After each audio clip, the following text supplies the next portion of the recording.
Well, hello everyone. My name is Everett Fortner, and I am the Associate Vice President of Career and Professional Development here at the University of Virginia Career Center. I am super excited that you have dialed in to listen to us tonight and to ask us some questions. It lets me know how much you care, and I'm hoping from this presentation you can tell how much we care about the future of your students. Quick background on me, I've been with the Career Center about 7 years. I was with the Darden School of Business Career Center for about 10 years prior to that. I actually graduated from the Darden School back a long time ago and worked 20 years in consumer products marketing and general management before changing careers and coming here.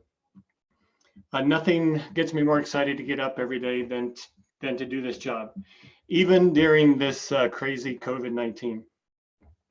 I appreciate also you guys giving me a chance to make sure that I still know how to tie a tie, because it's the first time I put one on in quite a while.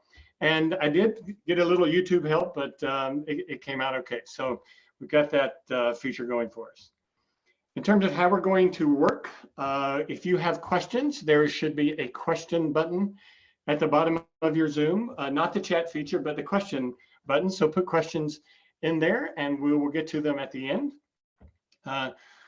Wanted to quickly just launch a poll to make sure I know who's in the audience and can tailor our remarks to fit that. So if you're on the Zoom feed, then you can answer this poll real quickly for me, and we'll get a quick feel for what class year your student is. And you might have two, so just pick one. We're just trying to get a broad feel here. All right, we've got a nice even split of folks. I'm going to end the polling. And yeah, it's quick back to you. We have mostly fourth years, and I'm glad that fourth year parents really care, but it's really exciting that the other folks are also thinking about their students' career future. I'm going to try not to PowerPoint you to death, but I am going to launch a PowerPoint to help you see some of the things that we're doing. I'll go back and forth to the from the PowerPoint just so we can be a little more intimate as you can be here on Zoom.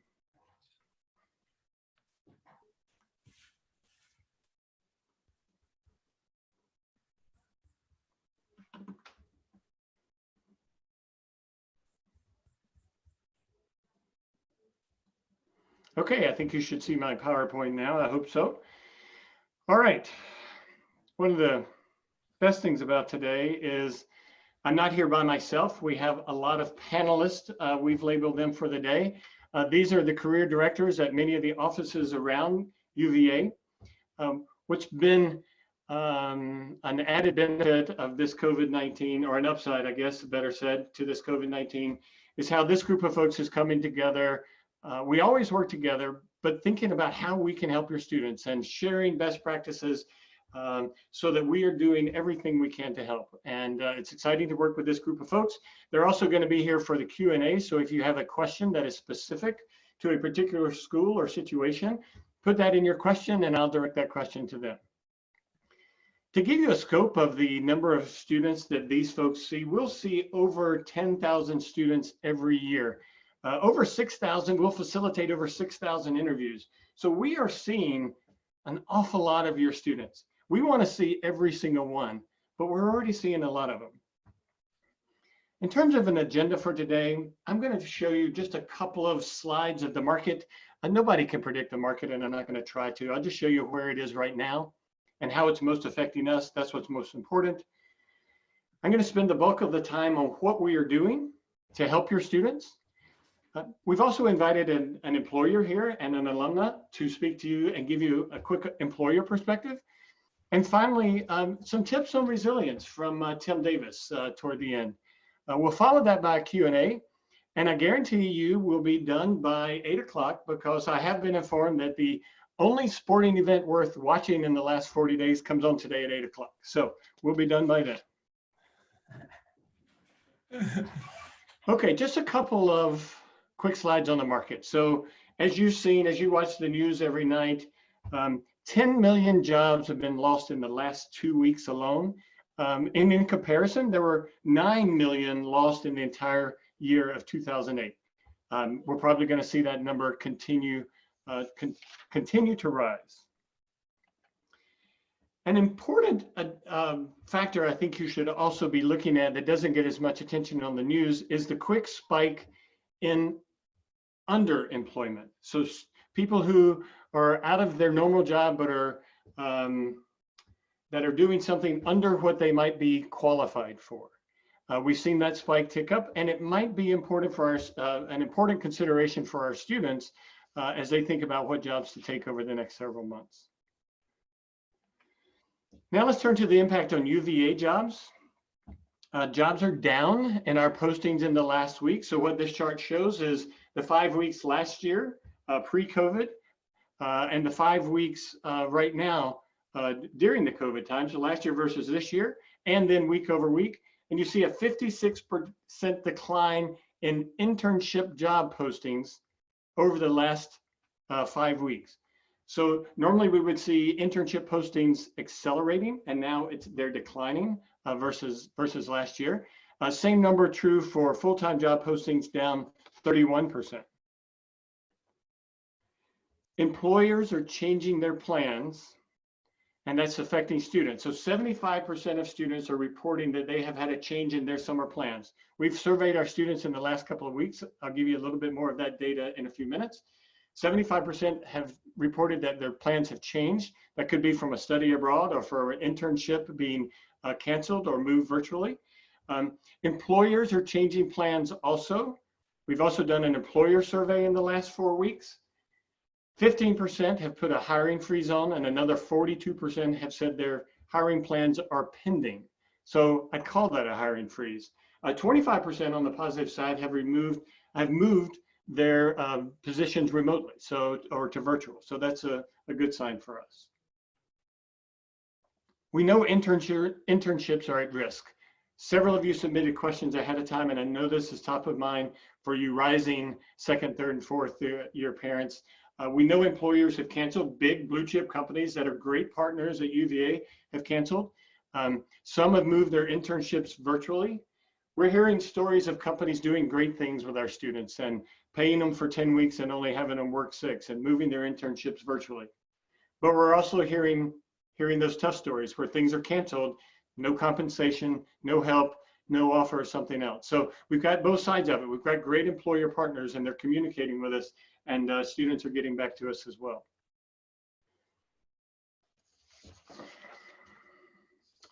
So summarizing the economic data, a month ago, I would have loved to have had a talk to you about the future of work and how it's changing and how employers want prepared students, and they want students with soft skills like communication and critical thinking and teamwork. They want hard skills like Excel and maybe Python and project management. And that the job search for our students is intimidating and it's time consuming. I would have loved to have said all that a month ago in the best of times. And now it's even more true. Employers are going to be more demanding and more scrutinizing. Students still are heads down in class right now, working hard to finish strong. And it's intimidating to get into a job search in a market like this. So students have to be forward thinking and long-term thinking and intentional and resilient.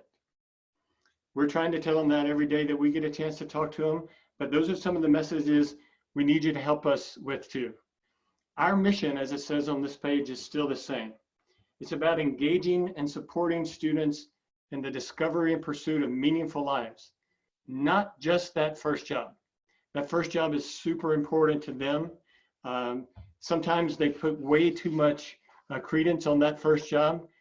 We try to tell them, and I tell you, most data shows today that people are going to have between 12 and 20 jobs over their career.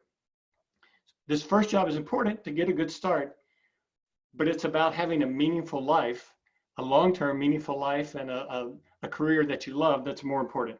And that's what we're trying to help students think about. I'm going to stop sharing and send out one more quick question.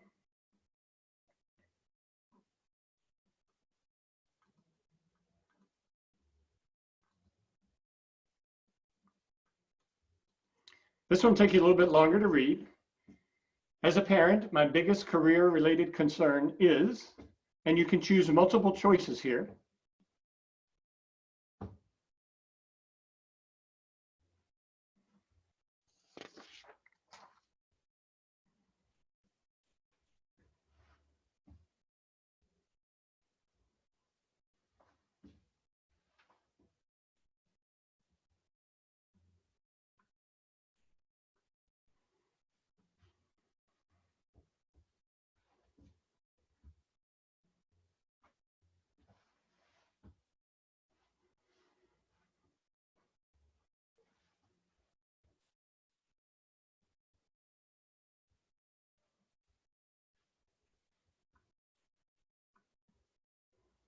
All right, I'm gonna give you about 5 more seconds.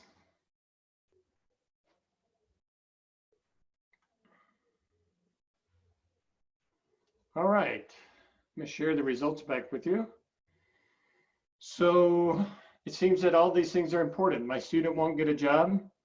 My student won't get the specific job that they want. You want to know how you can best support your students in their career goals. We're going to spend a lot of time on that. Where my student can find help, and what my expectations should be of when my student will find a job. I'm actually glad that's the smallest number because that's the hardest question to answer.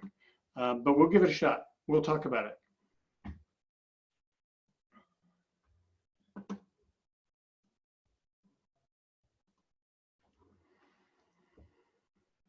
Okay.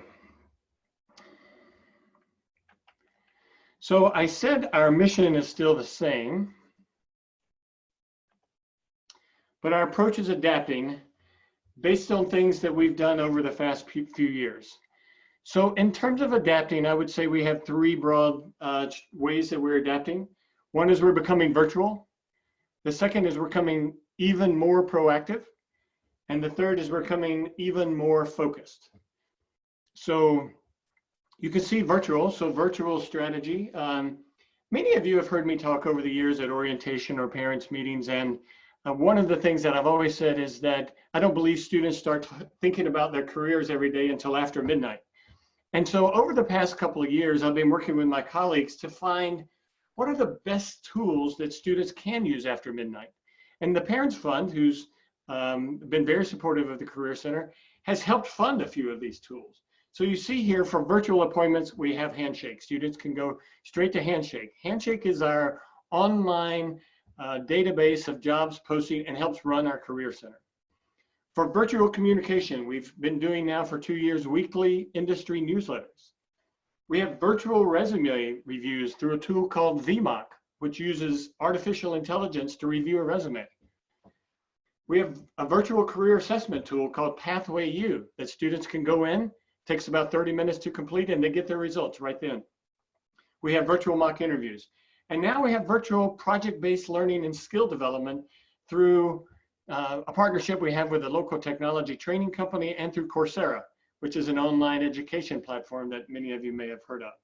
So we're being virtual. We're also being proactive. We surveyed students the last couple of weeks, as I talked to you about their internship plans. 75% said their plans have changed. We also asked a question in there, do you want us to call you and talk about it? Would you like us to reach out? 413 students have raised their hand, and by the end of tomorrow, we will have reached out to that 413 students. We're also trying to reach out to every significant population that we think might have trouble with job search, who we know struggle in this time, who might not have the social capital or the capital to withstand not having a job. We're trying to form partnerships that we already have, but leverage those partnerships to reach out to those students. We're also reaching out to international students. We know that the job search is difficult, particularly some here in the US, some are at home, some on jobs here in the US, some on them in their home country. So we're trying to reach out to them.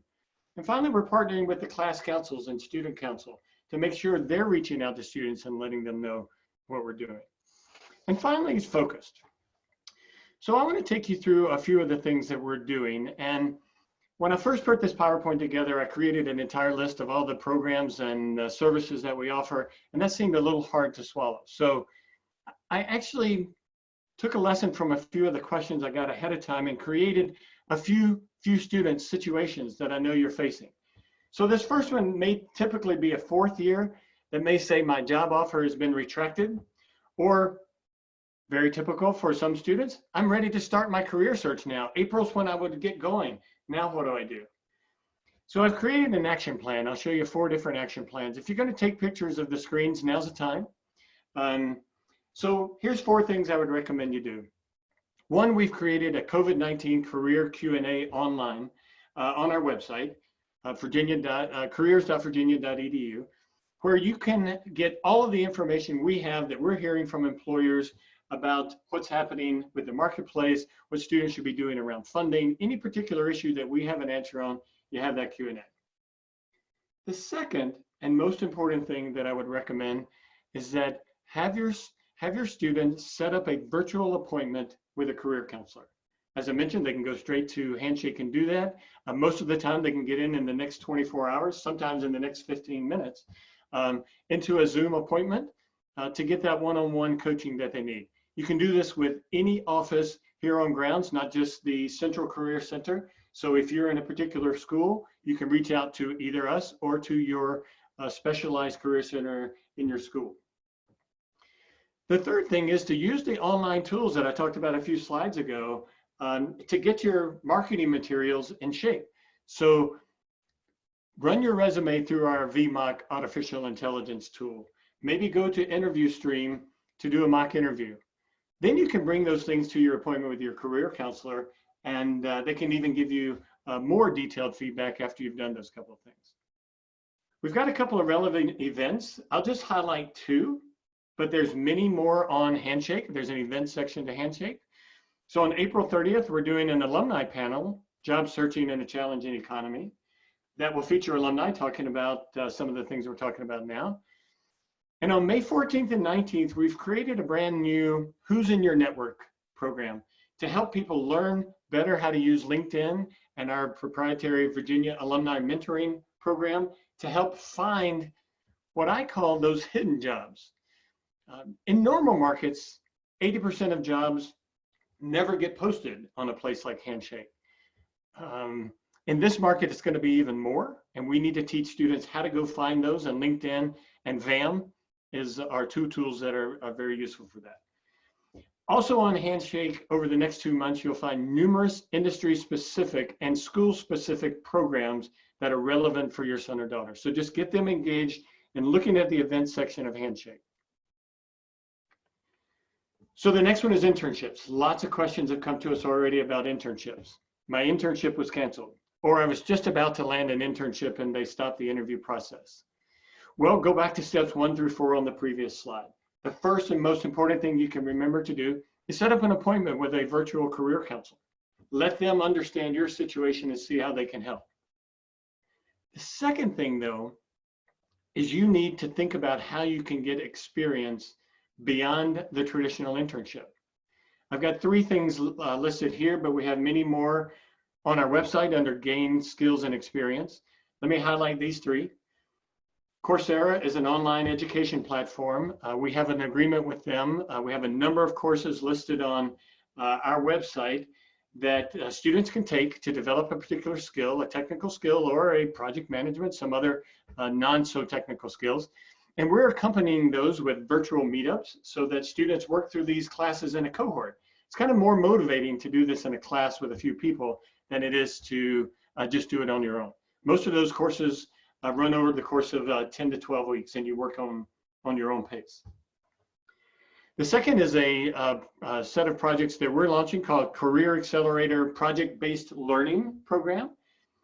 We're running a 10-week program this summer, probably kick off around June 1st. All the details will be on our website in the next 24 hours. We've just developed this program, where we will have students do a 10-week class with an instructor from the McIntyre School on consulting as a problem-solving process, and then taking on real-life projects from our employers that the employers have put out and said, hey, we want you to help us solve these problems.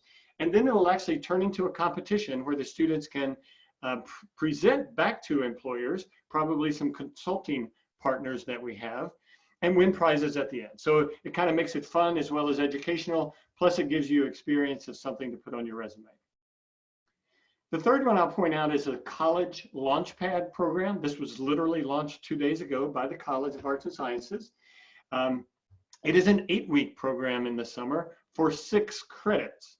So it's 2 liberal arts courses, about 3 weeks each, 2 skill building modules, about 2 weeks each, and then a career module in the middle. So a great way to gain some credit this summer, get some experience, develop a few skills, and then also get some of the career content that we're delivering.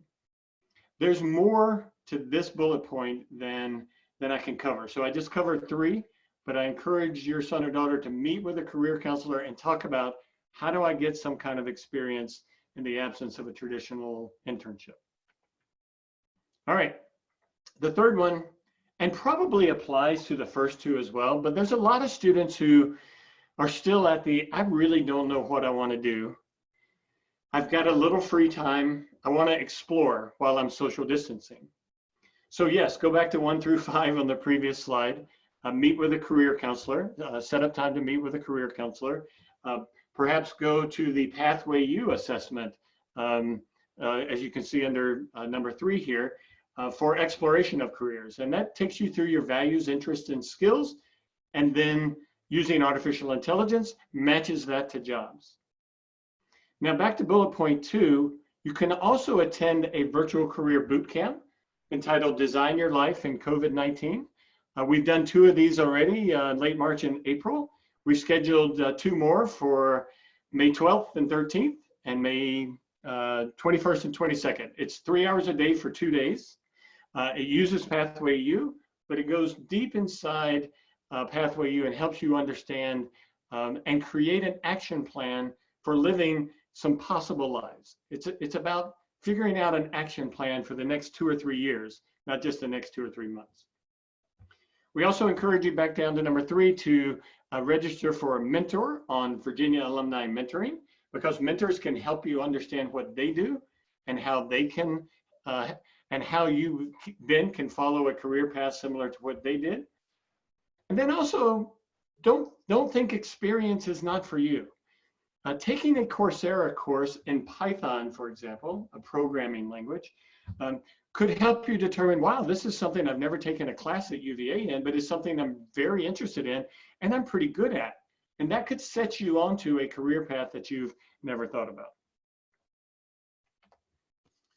Okay, I'll give one more scenario, and that is grad school. I'm considering med school or other grad schools. Has the application process been affected? Well, yes, it has been. There's lots of issues that are coming up from students that are considering these things. First of all, UVA's credit, no credit option this semester. Students are asking about that. Entrance exam changes. Perhaps you had lined up a clinical opportunity to shadow a physician, and now that's been taken away. How do I get that experiential learning? And timing changes of the entrance exams not being offered, and now deciding the right year to apply. So all of these issues are normal issues that we have, but they're just even more acute now.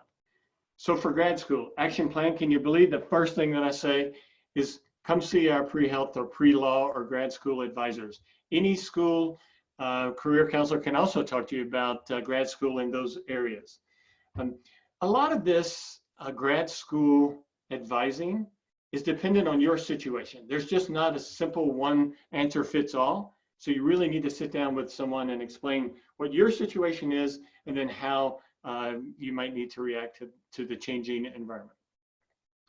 Second is attend the relevant virtual events that we have. They will be happening all summer long. We have a med school application Q&A, Ask Me Anything session on pre-health and pre-law. All of these are coming up in the next 2 weeks. We have a graduate school panel sponsored by the Econ Career Office. And again, like I said, we have virtual advising through all offices. Okay, last page for you to take a picture of. Summary of the key actions here. If you're thinking about exploration, have a virtual career counselor meeting and attend the Design Your Life during COVID-19 session at either one of these dates. If it's about creating connection, Attend the Who's in Your Network, either May 14th or May 19th, and consider Virginia Alumni Mentoring. And then finally, if you're looking to develop experience, I would encourage you to look at Coursera. You can go straight to Coursera, but you can also go through our website to Coursera, and it'll tell you the particular courses that we have a partnership with them on. Consider the Career Accelerator Project-Based Learning Project from the Career Center and the College Launchpad program. Whew, ran through that quick. That's a lot. We're going to send you, to everyone who registered for this, we're going to send you tomorrow a summary page with all of the links to all of the programs that I've just talked about. So you'll be able to go straight to finding more information, or just pass that email over to your students so that they'll have the links to go straight to those programs. So I want to do two more things. I want to go a little bit beyond the immediate. Give you a positive outlook for the fall. What are we doing in the fall? Well, we don't know what UVA is doing in the fall, so we're going to be prepared depending on what UVA is doing. We started fall registration for on-grounds interviewing this past Monday, and we had 40 employers in the first 24 hours, which was super exciting and in line with what we would have in any year. So employers are engaging for the fall like it was going to be a normal fall. They and we are contingency planning, though. We'll be able to do virtual career fairs if we have to not do an in-person career fair. And we'll set up all virtual interviewing. All of our employers now are able to easily do virtual interviews. And we'll set up the schedules just like we always do. And our employers will do their interviewing, assuming that they are hiring. Many of you have asked, can my son or daughter come see you after the graduation date? And of course they can. In normal times, we will handle graduates through December, up to December, so it's semester after they graduate. And Alumni Career Services also starts upon graduation for Alumni Association members. If your students need us past December, we'll be there. We're just going to make sure that we're providing the support that our students need.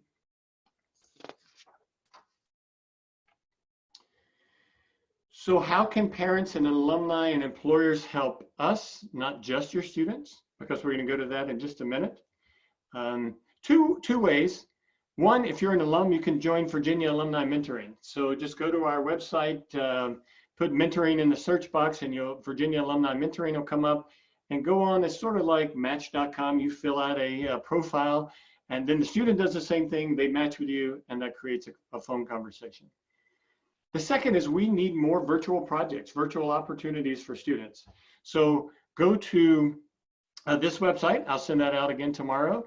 If you have an opportunity that you think students could engage in, then we'll connect with you and get that project. All right, with that, I'm going to stop sharing.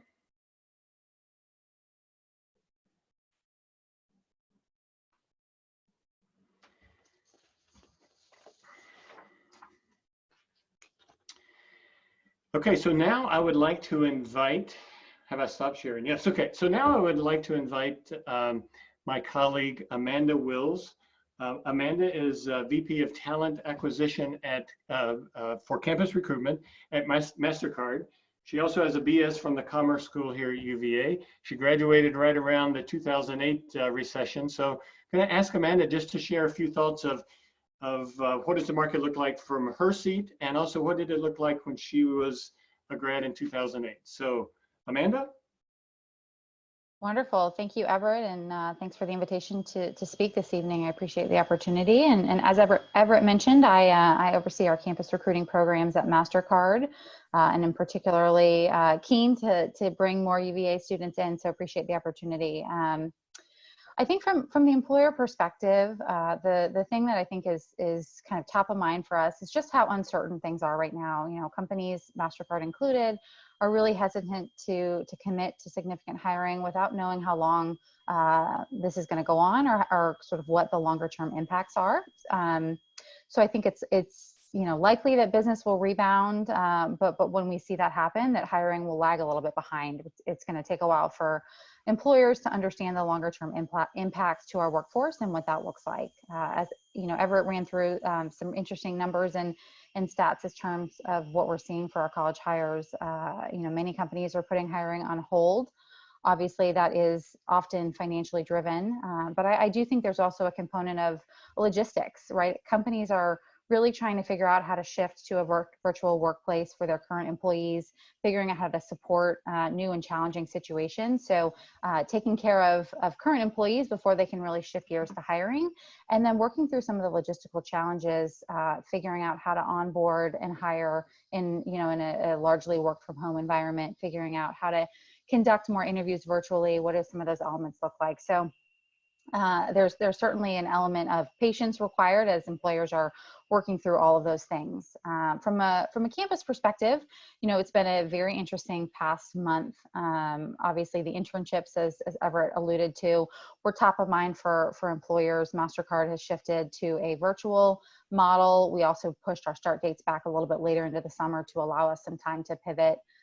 We are seeing that is pretty common with many employers. Unfortunately, some have had to cancel their programs.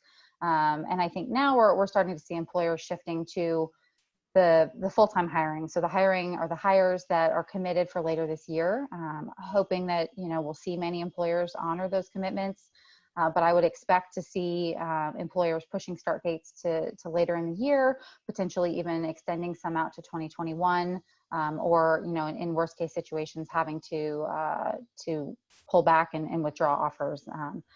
I am a 2008 graduate, so certainly can relate to what students are feeling now. Had many of my peers go through similar situations where they had offers in hand, companies withdrew them. Extreme cases where companies didn't exist by the time graduation came. So I understand and can relate, and really feel like resiliency is important. I know that's a topic we're touching on a little bit later. But from an employer perspective, I think some tips and advice that I would give to a student who's applying for a job or an internship now. The first thing I would say is to be flexible. Interviewing, networking events, hiring activities, as we've talked about, are migrating to virtual platforms. Students are going to need to get creative in their job searches. Think about industries you might not have otherwise considered. Think about industries maybe that are less impacted by COVID. Think about how skills and experiences that you can bring to a job maybe that you hadn't considered prior. The second piece of advice I would give is to be patient. Business will come back, hiring will pick up. It just may take a while for companies to kind of feel confident and comfortable extending those offers or posting those jobs. Companies that are hiring are figuring out, like I mentioned, how do we do this in a virtual environment? How do we sort of navigate this new normal that we're all going through?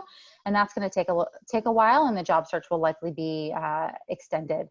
I would also imagine, while many companies will hopefully plan to recruit on campus or through campus recruiting, whether we're on campus or not, on grounds or not, this fall, I think we will likely see employers extending those searches into January, February, into the spring semester, where you may have typically had those positions filled in the fall. So encourage students to be patient with their job search.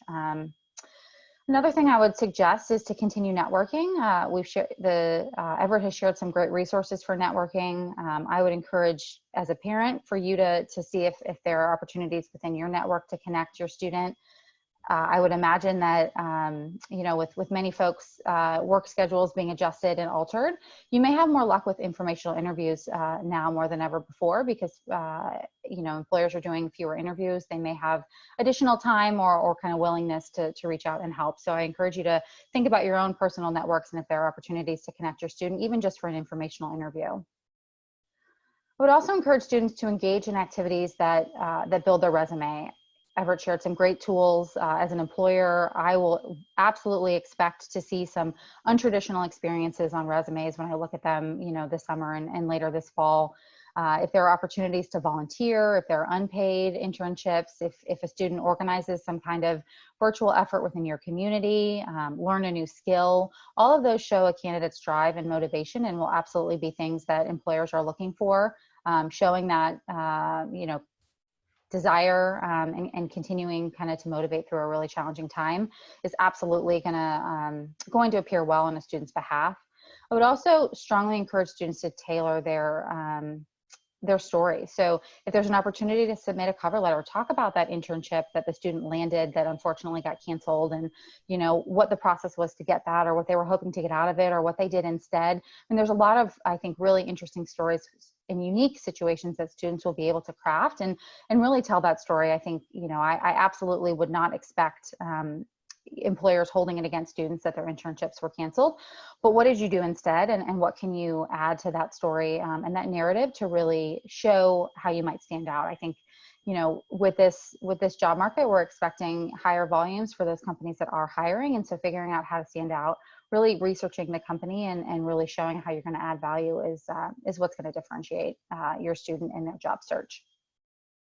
So with that, I'll be on at the end and happy to answer any additional questions, but I will turn it back over to Everett. Amanda, thank you. You talked about networking, my favorite thing, but you also talked about patience, which is my least favorite thing. But my friend and mentor, Tim Davis, has taught me a lot about patience and resilience. And I thought it'd be helpful to have Tim come and offer you parents a few thoughts. Tim is now Associate Professor of Leadership and Public Policy at the Business School. At the Batten School, sorry. As you probably know, he also ran Resilience and Leadership for UVA for a couple of years, and prior to that ran Counseling and Psychological Services here at UVA. So he's uniquely qualified to offer us a few pieces of advice. Tim.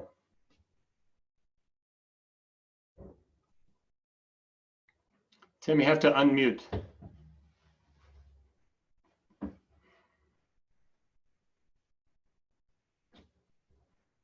I've had a complicated relationship with the mute button, as some of you may have noticed earlier in the evening when I was yelling at my children to clam it earlier. That was me. And so you got a real life view into resilience in the Davis household. It's ongoing. It's really nice to be with all of you tonight. I'm just going to offer you a few thoughts. There are some really hardcore practical concerns going on in all of our lives. And we start to get worried about our kids and the job market. And in all those practical concerns, we do have to be paying attention to the emotional end of all this. I'm going to offer you a few thoughts that I hope are helpful. Long before this pandemic occurred, resilience had become one of the hottest topics in higher education. And we know that today students, your students, our children, are struggling more emotionally than they have perhaps at any point in recent history. But in this environment of uncertainty and loss and anxiety, resilience is even more of a topic of interest than ever before. So it's a really good time to remember that resilience is not something that is innate or God-given. It's not like eye color or height, because we don't have control over those things. In good part, resilience, or the emotional fortitude to get through life's challenges, is really an amalgamation of behaviors and choices over which we do have control. And as parents, it can be heartening during this time to remember that resilience competencies do not get developed when times are easy. That never happens. People, and especially young people, learn how to cope effectively when they are challenged, when things are difficult. And in fact, we all need, every one of us on this call need a critical mass of pretty negative life events in order to develop strong mental health skills, something that I call optimal adversity. And that's why we're reading a book in this class that that I'm teaching with Everett on emotional resilience. And the book's called Forged in Crisis. It's not called Forged in Cushion or Forged in Calm. It's called Forged in Crisis, because each of the 5 leaders in that set of biographies that we're reading about with our students became great because of the crises that they faced, not in spite of the crises that they faced. So in all my classes during this COVID crisis, I asked the students before almost every class to tell me what they're feeling or what they're noticing about their mood as they come into class together. And I wanted to share with you as just a little snapshot of what I'm hearing, that I'm really hearing 2 clusters of things when people check into these resilience classes about how they're feeling. And the 2 clusters are really this. There's an overwhelmed, worried, and stressed cluster, and there's an unmotivated, bored, tired cluster. Those are the most frequent clusters. And that's not a pretty picture emotionally for what our kids are going through right now. But it is one that's right for developing resilient skills.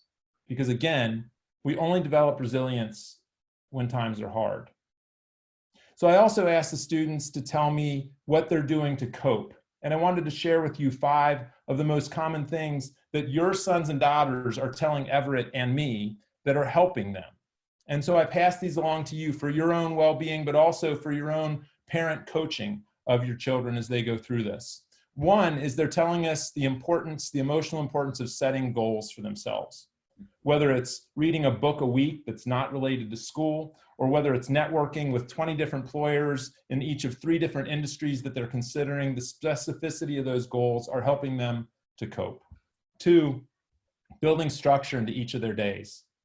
It's really important that our sons and daughters right now have a routine that helps them to distinguish the morning from the afternoon from the evening, and that helps them to distinguish the weekdays from the weekends. 3rd is staying social, even while they're physical distancing. Doing whatever they can to use social media in a healthy way to keep their connections wide open and experience the natural emotional boost that comes when we feel connected to other people, even if we're not in their physical presence. 4th is exercise. When I was running counseling centers, my psychiatric staff, my physicians stopped prescribing antidepressants unless their students first tried daily exercise for 30 minutes a day for 2 weeks, because we know of the mood enhancement of physical exercise. And the 5th is gratitude, having a gratitude journal. This is what they're telling us when they write down 3 things that they're thankful for every day, that really helps. So in closing, I just want to say that when you or your students do these things or other things to help themselves, it does promote resilience, even if they still feel uncomfortable. Don't take the discomfort as a sign that you're not successfully coping or that they are not being resilient. Take the discomfort as a sign that they are being resilient. Because again, we know that discomfort is a prerequisite for getting stronger emotionally and developing the resilient skills that we know will make them successful long-term. And I'll hand it back to Everett, and I'll hang around for questions as well. Okay, Tim, now would be the time to hit the mute button. Oh, thank you, Everett. All right. So next time we do one of these sessions, we're going to have 35 minutes of Tim Davis and 5 minutes of the rest of us. Thank you, Tim. That was particularly helpful. And being in that class with you helps me build my resilience skills. So, all right, we're going to jump to questions. And I'm going to be perfectly honest. We're not going to get to all of them. The second piece of honesty is that you've asked some very difficult ones. And the ones that are difficult, that have a name, I'm going to skip and send you an answer. Because I need to get that question routed to the right person. But I am going to answer some of the questions that you asked. Fortunately, we answered through the last 40 minutes. Amanda answered a couple of them for me, so thank you, Amanda. So let me jump to them. The first one will be for Kim Sarwine. Do you have any information on the Scribe program for students for the summer 2020? Yes, thank you very much. So, well, let me say I have information about scribing, but not the UVA Scribe program. So if that is the specifics that was being asked, I don't have information, but I know UVA would like to get that going as soon as it is safe to do so. There are opportunities for virtual scribing. We have a UVA alum who started a business called ScribeKick out of Richmond, I believe, but is working throughout Virginia and beyond with virtual scribing opportunities. So I would check that one out. There are also additional summer and bridge year opportunities for students who are interested in the health professions. If you can check out, just do a Google search for UVA pre-health blog, and there's information about summer opportunities, bridge year opportunities. Also, just quick plug for credit, no credit, and MCAT testing at that blog. Thank you, Kim. Terrific. Tom, this is not directed exactly at you, but I think you might be qualified to answer at least the McIntire School of Commerce part of it. The question is, will the UVA graduate schools be giving any more of an admissions preference to UVA undergraduates, or if the date of admission has passed, will they reopen that date? It's a great question, and I wish I could answer that if it would give more opportunity for UVA students who are applying. I think we're seeing an increase over the last month, as you can imagine, students reconsidering their plans after graduation. That really is an admissions question. I'd be happy to direct that appropriately if they're looking at our specialized master's programs at McIntyre specifically. And I'm sure there are contacts within all of the schools, all of the programs who could possibly give more color to that question. It's a tough one to answer, and I wish I could say that it's going to be an automatic admission, but right now we're seeing an increase in applicants. Yeah, thank you, Tom. I knew that was a tough question, so I thought I'd just put you on the spot. Okay, this is a great one for David Lipinski. David, it says, my son says second years don't do internships, third years do. Is that true? No, students from all years do internships, and we have a lot of companies and a lot of partners that hire students from all academic years, after their first year, after their second, and after their third. Over the course of a student's time, they'll have multiple experiences. That doesn't mean that students shouldn't still be doing lifeguarding over the summer, or a lot of different experiences, because they all help round out the student through the various skill sets that they're going to be gaining. But internships are available. And we look at internships as kind of like building blocks. You know, each internship or experience that they're hiring, they're gaining is growing on each other. And they build towards what we refer to as conversion internships that may convert into a full-time job after the third year. But all students, all years are eligible, and there's a variety of opportunities that are out there for them.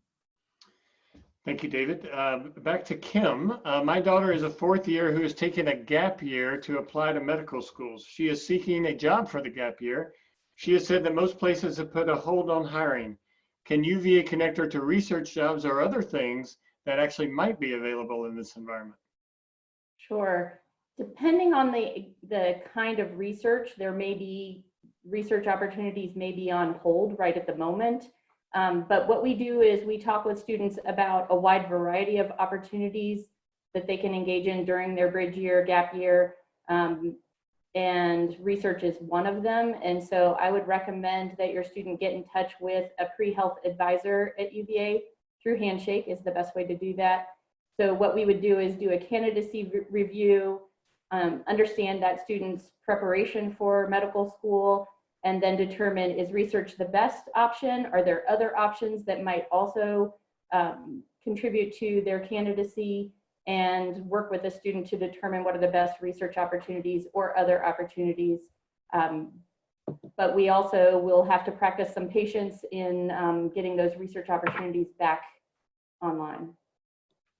Thanks, Kim. So one question I'm going to answer: how important is a good LinkedIn profile? I'd say for a lot of different careers, it's pretty important. A good LinkedIn profile helps you be found by recruiters. But I would also say the most important part of LinkedIn is its research capability and you finding partners to network with. So you need a profile just to be on LinkedIn. So don't let a bad profile prevent you from getting on LinkedIn. But yes, LinkedIn profiles do help you get found. The second question I'd love, I'm going to ask, is my friend Carrie on? Yes, Carrie, would you answer, speaking of handshake, should our students shake hands on their upcoming interviews? Well, I have seen people take their elbows and do that. And I think that humor goes a long way in helping you make wonderful connections with other people. And I think that most employers would respect that in this case your student does not reach out and shake their hands. So remember humor and trust your instincts on what's best. Thanks, Carrie. It's great. Maybe for Kim Sauerwein again, do you think that taking some classes credit, no credit, and then some for a letter grade will look bad to graduate schools or jobs? Will it look inconsistent? So I will again actually, if this is for a pre-health organization or a pre-health med school or other health professional schools, we have some specific information on our blog that is pre-health. Just Google UVA pre-health blog, and that will be in there. I'll actually put it on the chat format. But for other health professions, for other schools besides health professions, this includes law and other graduate schools. We have a lot of feedback from those programs and from professional organizations that there is going to be they're going to welcome that pass-fail at some schools, credit, no credit at UVA, and that will not be a big hindrance. But the rest of the application, of course, will put that into context. The doing some and not others may be a little bit harder to explain, but if there's a good way to explain it, then or a good reason behind it, then other than just protecting GPA, then that can be explained in the application. Again, a specific example could be talked about with an advisor. Great, thank you. Will you be reaching out to all fourth-year students who do not have plans anymore? Do you have a means of finding out who that population is? Yes, this week we launched what we call our first destination study, and it asks students to report if they're still looking, and if they are still seeking, then we will seek them out as well. Some of the professional schools have already done that, have already launched their first destinations and know exactly what students are still seeking and are reaching out to them proactively now.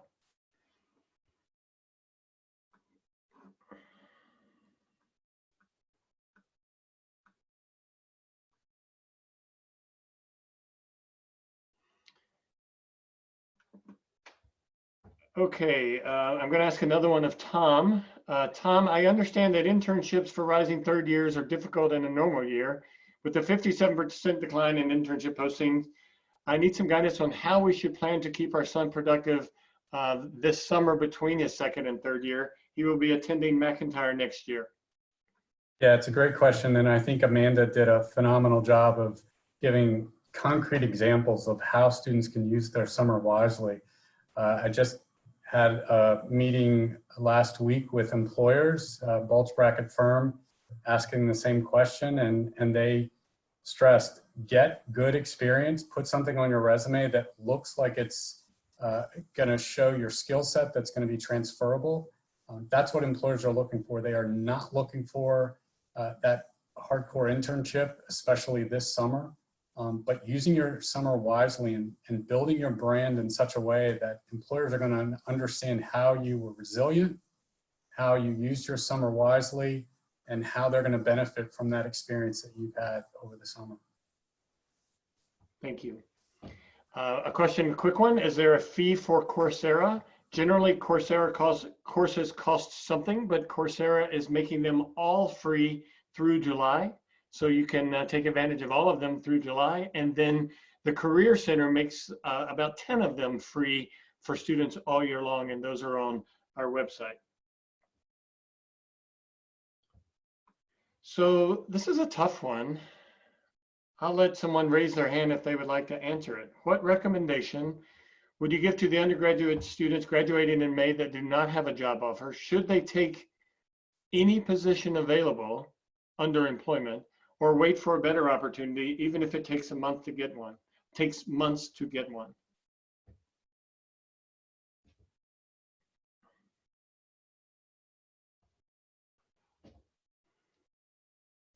Bueller? Everett, I can go. Julia Lepan from the School of Engineering. Hey, everybody. So I was actually working with an engineering student the other day who is kind of caught in that strange limbo of, was job searching before the COVID crisis began. And now this has just made his job search infinitely more challenging. So one of the things I asked him, I said, on a scale of 1 to 10, 10 kind of being the most desperate and 1 being, I could spend the next 6 months job searching and I'll be financially okay. Where are you on that continuum? And I said, if you're at a, 7 to a 10, we're probably going to have to work on getting you the first job that comes up. But if you're, you know, around a 5 or 6, we could probably spend the next few months working on this. And he said, oh, I'm probably at like a 3 or 4. So I think, you know, that the answer to that question really depends on your own situation, you know, your finances, your living situation. You know, there's a whole host of things that go into making this career decision. So that would be my number one question. You know, where are you on that continuum? And then I would say, based on that, you can make a plan of action, and you can, you know, either start to look at what's available now, or you can start to make a longer term plan to design those next steps. And I did remind him that job searching for new college graduates, it's always cyclical. So, you know, it's very common for hiring for college grads to slow down during the summer. And I said, you know, so don't feel frustrated if the next few months feel like you're not making progress. You will make progress. Continue to network, you know, all the things that Everett mentioned. In the fall, we do expect hiring to pick back up in some form. It probably won't look like it has in the past, but, you know, I assured him that he is going to be okay. And we will continue to work with students until they find something. Thank you, Julia. One of the things Julia and her team are really good at is helping craft a story around why you took that job and the skills you gained from that job while you're interviewing for the next one. All right, we're down to just a quick minute or two left. I do want to say that we do have a transcript of all of the questions, and again, we will answer all of them via email for those who registered with their email. And some of them that we can't answer, we'll farm out to some of the offices around grounds. I want to just share my screen one last time, just to show you a quote that I shared with my class today when I was finishing up the last class of my resilient students. We've had a great semester together. Even these last 4 classes where we've been online have been super meaningful. This quote is from Clayton Christensen, who passed away this year. He wrote many books. The Innovator's Dilemma is probably his most famous, but my favorite is How Will You Measure Your Life? And the quote that really stood out to me was, I had thought the destination was what was important, but it turned out it was the journey. A lot of our students think graduation, first job, that's that destination. But the students in this resilience class and your students are learning a lot on this journey. And just like Amanda from 2008, their journey is going to be a long and fun and exciting one. Right now it seems pretty darn bleak, but the journey is what's important, according to Clayton Christensen, and I think that too. So thank you. Thanks for being with us here today. I scrolled through the names real quickly. I saw a lot of friendly faces and people that I knew, and I'm happy to talk to any of you further. You can also please send us emails, but more importantly, have your students send us an email tonight or tomorrow so that we can get them an appointment scheduled through Handshake and see them in the coming weeks. Thank you so much, and have a great evening.